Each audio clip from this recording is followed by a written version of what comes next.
두 번째 발제로 들어가겠습니다. 이제 영담 스님 발제를 듣고 이정미 교수님 듣겠는데, 영담 스님은 내가 아시는 대로 불교 강수무의 이사장으로 계시고요.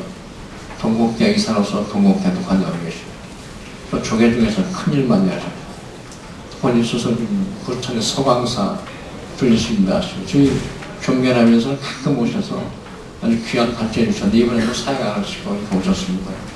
하나 양해사항이 있습니다. 지금 스님께서 단식 기도 중이십니다.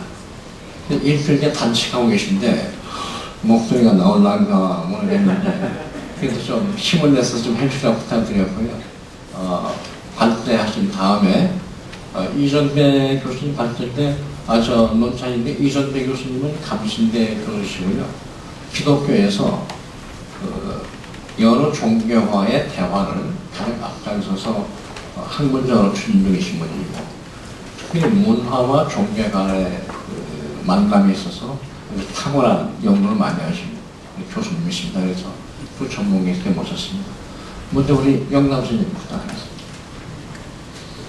네, 조금 전에 소개받은 영남입니다. 제가 이 단식을 해보니까 뭐 이상하게 여러 번도 아프기도 하고 그렇더라고요. 그런데 혓바늘이 녹아가지고 그래서 말이 조금 나도 한데 지금은 많이 괜찮아졌습니다. 그럼 양해하시고 좀 들어주시면 되겠습니다. 네, 오늘 종교와 한국 문화라고 하는 주제로 이렇게 이제 포럼을 하는데요. 제가 이제 개념을 공유하는 종교화합이다, 이걸로 아마 주제를 좀 잡아봤습니다. 그래서 약간 종교와 한국 문화가 틀릴 수는 그렇게 생각도 이제 드시겠습니다만은, 실제로 안으로 들어가 보면은 또 널리 펴보면은 다 같은 게 아닌가 싶습니다. 그래서 좀 양해를 하시고 들어주시고요. 그래서 요즘 그 개념이라고 하는 말이 상당히 유행하는데요. 주로 이제 개념이라는 단어의 그 쓰임새를 보면은 어떤 그 나하고 같은 가치관이 비슷하냐 비슷하지 않느냐에 따라서 개념이 있다 없다 이렇게 얘기를 하더라고요. 나하고 같으면은 개념이 있고 나하고 같지 않으면 개념이 없다. 그래서 이 개념이라고 하는 그 말씀들이 개념이 굉장히 그 중요한 것 같아서 이렇게 좀 머리끝에서 많이 좀 이렇게 나열을 해봤습니다. 좀 참조를 좀 해주시고요. 그리고 이제 두 번째, 동양과 그 서양 간의 개념의 차이와 연유에서 좀 약간 좀 말씀을 드리겠는데요. 여기에서는 2008년도 4월에 EBS에서 동과 서라고 하는 2부작 다큐멘터리가 있었습니다. 그래서 그 내용을 좀 이렇게 정리해 봤는데요. 상당히 한 번 처음 볼 때는 좀 어렵더라고요. 그래서 여러 번 보니까 이제 들어오는데요. 그 중에 몇 가지만 좀 말씀을 드리도록 하겠습니다. 그 원숭이와 팬더 그리고 바나나, 이 셋 중에 두 개를 묶어야 한다고 하면은 당신은 어디에 어떻게 하겠습니까? 라고 하는 질문을 던지니까 한국이라든지 중국, 일본 이쪽에서는 원숭이하고 바나나를 이렇게 묶었다고 합니다. 그런데 그것은 원숭이가 바나나를 먹는다라는 그 이유 때문이라고 합니다. 근데 미국과 영국 사람들은 원숭이와 팬더를 이렇게 묶었다고 하는 것이죠. 그것은 같은 동물이라 이걸로 이렇게 아마 했다고 합니다. 그래서 그만큼 차이가 난다라고 하는 말씀이고요. 39쪽에 여기 자료 1번 그림도 보면 참 재미납니다. 그래서 이 내용은 그냥 보시도록 하고요. 좀 넘어가서 44쪽에 보면은 자료 5번이 있습니다. 그림이 1번과 2번이 있는데, 이 실험은 1번 그림을 먼저 보여주고 2번 그림을 보여주면서 그 가운데 있는 아이가 2번 아이인데 웃고 있습니다. 그래서 1번이나 2번 그림은 똑같이 행복해 보이느냐라고 하는 그 묻는 방식이었다고 하는데요.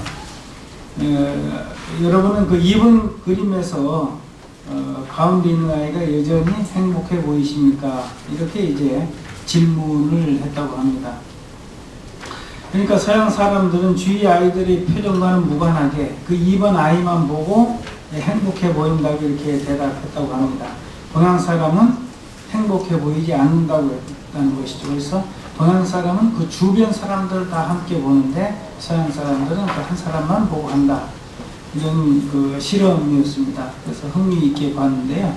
한번 여기 참석하신 분들께서도 EBS 한번 보시면 도움이 되지 않을까 생각이 됩니다. 자료 6이나 이것도 역시 마찬가지입니다. 그런 거고요. 그러다 보니까 그 음식 문화에도 상당히 차이가 있다라고 하는 것이죠. 제가 이어령 선생님의 그 젓가락 문화라고 하는 그것을 오래전에 본 기억이 있는데요. 우리 동양 사람은 둘이 합쳐졌을 때 이렇게 모든 것을 이룰 수 있다. 뭐 그런 취지고 서양은 그렇지 않다라고 하는 그런 말씀이셨습니다. 그래서 서양 사람은 먹는 사람이 알아서 먹어라. 그래서 보면은 스테이크나 이런 걸 그냥 이렇게 통째로 넣어주고 칼을 갖다 놔주는 반면에 우리 동양 사람은 낱낱이 잘라서 먹기 좋게 해서 젓가락을 갖다 놓는다. 그래서 그 젓가락 문화가 등장했다. 이런 것이겠죠. 그렇죠. 이런 개념의 차이가 있다라고 하는 것을 좀 말씀을 드리겠습니다. 그래서 이것을 요약하면은 첫째 서양 사람이 보는 46종 밑에 단입니다. 사람이 보는 세상은 그냥 서양 사람이 보는 세상은 각각의 개체가 모두 집합을 이루는 공간이고 동양 사람이 보는 세상은 하나로 연결된 거대한 그 장과 같은 그런 공간이라는 것이고요. 두 번째는 서양 사람은 사물을 분리, 분석하여 공통된 규칙을 발견하려고 하고 동양 사람은 분리보다는 연결, 또 독립보다는 전체를 강조한다는 것이고요. 세 번째는 서양 사람은 각각의 개체를 가리키는 명사를 중심으로 세상을 보고 동양 사람은 개체 간의 상호작용을 가리키는 동사를 중심으로 세상을 본다라는 것입니다. 그래서 이와 같이 그 개념에 있어서 차이가 많이 있다라고 하는 것입니다. 그래서 오늘 제가 여기 주제 잡은 것은 개념을 공유하는 종교화합인데 이 개념이 공유하는 것이 중요하지 않겠나 싶습니다. 그래서 마무리 글은 여기 좀 얼마 안 되니까 그대로 좀 읽어보도록 하겠습니다. 소납이 동양과 서양 간의 개념의 차이와 그 연유에 대해 다소 장황하게 설명한 이유는 머리글에서도 지적했듯이 서로 개념이 다르면 대화가 어렵기 때문에 대화 또 나아가 화합이 되기 위해서는 최소한 상대방이 갖고 있는 개념에 대해서 이해 혹은 양해가 필요함을 강조하기 위해서입니다. 개념이 개별 대상에 대한 정의라면 문화와 종교는 이런 개념들의 상호 연관과 작용에 의해서 만들어진 사유와 논의 표현이라고 할 수 있겠습니다. 때문에 선악은 우선 무슨 선언이나 일회성 행사를 통해서 오늘날 우리가 고민하는 문제들이 해결될 것이라고는 생각지 않습니다. 그래서 좀 더 적극적인 방법으로 할 수 있는 방법이 있지 않나 싶습니다. 선악은 근본적인 실효성이 있는 문제 해결 방법을 찾기 위해서는 무엇보다 나와 상대방의 차이가 어디에서 기인하는지, 그래서 그 차이를 용인할 수 있고 공존할 수 있는지에 대한 밀도 있는 연구가 필요하고 그 첫 단계가 개념의 차이를 줄여나가는 일이 되어야 한다고 생각합니다. 2010년 11월에 UN 총회에서 세계 종교 화합 주간을 선포하는 결의문을 발표했습니다. 주요 내용은 내년 2월 첫째 주를 모든 종교, 신앙, 믿음을 아우르는 세계 종교 화합 주간으로 선포한다. 이 주간 중에 회원국은 각자 자신의 종교, 전통이나 신념에 따라서 이웃 사랑, 신에 대한 사랑에 기초하여 전 세계 교회, 모스크, 신화국, 유대교죠. 신화국, 그 다음에 사찰 또는 다른 예배 장소에서 각자 자유의사에 따라서 종교 간 화합과 친선의 메시지를 전파할 것을 권장한다. 이렇게 되어 있습니다. 소나비 보기에는 이 결의문 그 취지를 충분히 공감을 하지만 개념의 차이를 좁혀야 할 숙제가 좀 담겨 있지 않나 그렇게 생각을 합니다. 원문을 제가 구하지 못해서 추측해 본 것이긴 합니다만, 만일 신에 대한 사랑에 기초하여라는 구절에서 신이 가시라면 불교의 입장에서 볼 때 그 표현은 적절치 않다고 생각하기 때문입니다. 아시다시피 불교는 신에 의지하여 구원을 얻고자 하는 종교가 아니라 자각을 통해 부처가 되고자 종교로서 절대자이자 창조자로서의 신을 인정하지 않고 있기 때문입니다. 물론 첫술부터 배부를 수는 없고, 또한 결의문 채택 당시 불교계가 적극적으로 참여하지 못한 사정을 저도 잘 알고 있기 때문에 소납은 이를 비난하거나 그 취지를 폄훼할 생각은 추호도 없습니다. 단지 이런 문제 제기가 차이를 발견하고 그 차이를 좁히기 위한 출발의 계기가 되었으면 좋겠다는 뜻에서 언급해 본 것이기 때문에 오해 없으시기 바랍니다. 목사님 죄송합니다. 목사님 잘 이해하십니까?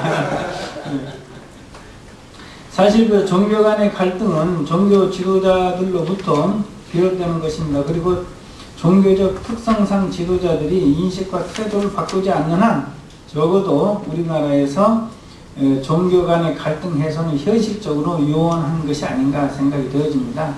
불교계에서도 보수 세력, 진보 세력 다 틀립니다. 또 기독교도 마찬가지지 않습니까? 서로를 이해하면서 가야 되는데 그렇지 못한 것들이 많이 있기 때문에 각 그 교단마다, 교파마다의 그 수장들이 좀 이게 바뀌어야 되지 않을까 하는 그런 뜻에서 말씀을 드리고 옵니다. 그래서 선합은 이른바 교리적으로 공통의 분모가 있을까를 생각해 보았습니다. 그래서 생각해 본 것이 남을 대하는 태도이고 태도에 대한 교리가 아니겠나 싶습니다. 그래서 개념의 차이는 있지만 교리에 있어서는 분명한 공통 분모가 있다라고 하는 것이죠. 그래서 그 공통 분모를 가지고 종교 간의 화해를 찾아야 되지 않을까 하는 것입니다. 몇 가지 좀 소개를 하겠습니다. 공장님께서는 제자인 자공이 한마디 말로 평생토록 행할 만한 것이 있습니까? 하고 묻자 그것은 오직 용서이다. 내가 하기 싫은 일은 남에게 시키지 말라고 하셨습니다. 예수님께서도 산상수훈에서 남이 너희에게 해주기를 바라는 그대로 너희도 남에게 해주어라. 남에게 대접을 받고자 하는 대로 너희도 남에게 대접을 하라고 이렇게 말씀을 하셨습니다. 그리고 이슬람의 성전 코란에도 나를 위하는 만큼 남을 위하지 않는 자는 신앙이 아니다라고 적시되어 있으며 힌두교의 역사와 교리가 담겨있는 대서사신 마하바라타에도 내게 고통스러운 것을 남에게 강요하지 말라고 쓰여 있습니다. 부처님 역시 마찬가지이십니다. 부처님께서는 모든 비구들아 만약 열애와 법과 승가를 헐뜯고 비방하는 사람이 있더라도 너희들은 분한 마음을 품고 그들을 해치려고 해서는 안 된다. 그래서 여기 열애는 부처님을 말하는 거고요. 법은 법이고 승가는 출가 수행자를 말하는 겁니다. 항상 그 당시에도 이렇게 헐뜯는 사람도 있었는데 지금은 오직 하겠습니까?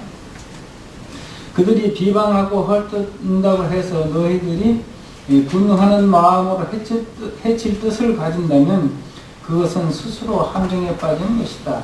비구들아 만약 열애와 법과 승가를 높이 칭찬하는 사람이 있다고 해서 그 가운데서 마음이 들떠 기뻐하고 만족하여서도 안 된다.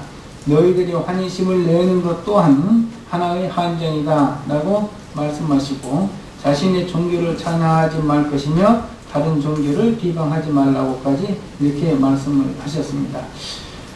소남은 각 종교의 지도자들이 이러한 가르침을 한시도 놓치지 않고 서로 대화하고 대중들에게 설파하고 실천하면 한국 종교는 물론이고 한국 사회가 세계인 모범이자 등불이 될 수 있다고 굳게 확신합니다. 언젠가 사회가 종교를 걱정하는 것이 아니라 종교가 사회를 걱정하는 세상이 되기를 기원한다는 얘기를 들은 적이 있습니다. 모두 같은 마음이겠지만 참으로 가슴 아픈 얘기가 아닌가 합니다. 우리 모두 얘기를 채찍 삼아서 각자의 본분에 매진하기를 기원합니다. 그래서 여기 이제 교리가 같은 공통 분모니까 이것으로 종교 화합, 종교 화해 이것을 아마 그 실천적으로 좀 해야 되지 않을까 싶습니다. 그래서 URI에서는 이런 걸로 좀 방향을 잡으면 어떨까 합니다. 그래서 제안 겸해서 말씀드렸습니다. 대단히 고맙습니다.